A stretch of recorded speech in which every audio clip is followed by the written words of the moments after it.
नमस्ते सर्वांना, मी जुईली। आज आपण बनवणार आहोत गावठी कारल्याची भाजी। ही पारंपरिक आणि आरोग्यदायी भाजी आहे। या व्हिडिओमध्ये आपण सोप्या पद्धतीने कमी तेलात आणि चविष्ट मसाल्याने ही भाजी बनवणार आहोत। चला तर आता आपण रेसिपीची सुरुवात करू। त्यासाठी सर्वप्रथम मी पाव किलो कारल्याची भाजी घेतली। ती स्वच्छ धुवून पुसून उभी कापून त्यातल्या बिया काढून घेतला। त्यानंतर मी ही भाजी बारीक कापून घेतली व तिच्यावर मीठ टाकून मिक्स करून 5-10 मिनिटे बाजूला ठेवले। त्यामुळे भाजीला चांगले पाणी सुटते। आता आपण हे पाणी काढून घ्यायचे आहे। चला तर आता आपण त्यानंतर गॅसवर एक भांडं गरम करायला ठेवू। भांडं चांगलं तापले की त्याच्यामध्ये ही कारल्याची भाजी टाकायची आणि चांगल्या प्रकारे ही भाजी आता आपण भाजून घ्यायची आहे। भाजी चांगली भाजली की आपण एका बाजूला काढून ठेवायची। त्यानंतर आपण फोडणीची तयारी करू। त्यासाठी आपण एका भांड्यामध्ये तेल गरम करायला ठेवू। तेल चांगले तापले की आता आपण त्याच्यामध्ये एक छोटा चमचा राई टाकू। राई तडतडली की त्याच्यामध्ये 5 ते 6 ठेचलेले लसूण पाकळ्या व 4 ते 5 उभे हिरव्या मिरचीचे तुकडे टाकू व परतून घेऊ।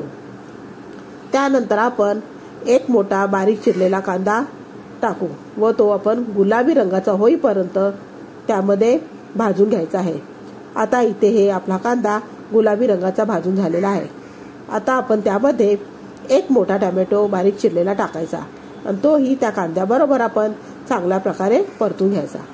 त्यानंतर आपण त्यामध्ये एक छोटा चमचा हळद, 1 चमचा भाजका मसाला व 1 छोटा चमचा गरम मसाला टाकायचा व आता आपण हे मसाले त्या कांद्यामध्ये चांगल्या प्रकारे भाजून घ्यायचे। आता मसाले आपले चांगले इथे परतलेले आहे।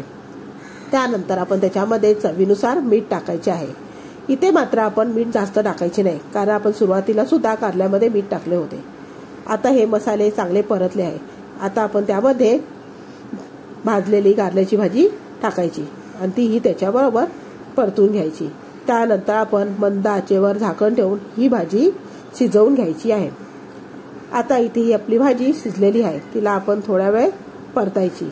आता आपली भाजी परतली आहे। त्यानंतर आपण त्याच्यावर अर्धी वाटी बारीक किसलेले ओले खोबरे टाकायचे आणि आता आपण हे खोबरे त्या भाजीमध्ये मिक्स करून घ्यायचे।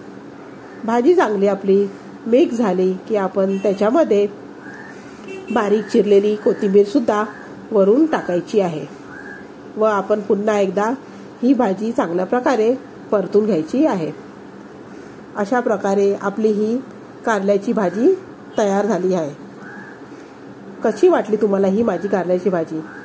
जर ही रेसिपी तुम्हाला आवडली असेल तर व्हिडिओला लाईक, शेअर आणि सबस्क्राईब करायला विसरू नका आणि पुन्हा भेटूया एका नवीन आणि चविष्ट रेसिपी सोबत। तोपर्यंत तुम्हा सर्वांना माझा नमस्कार।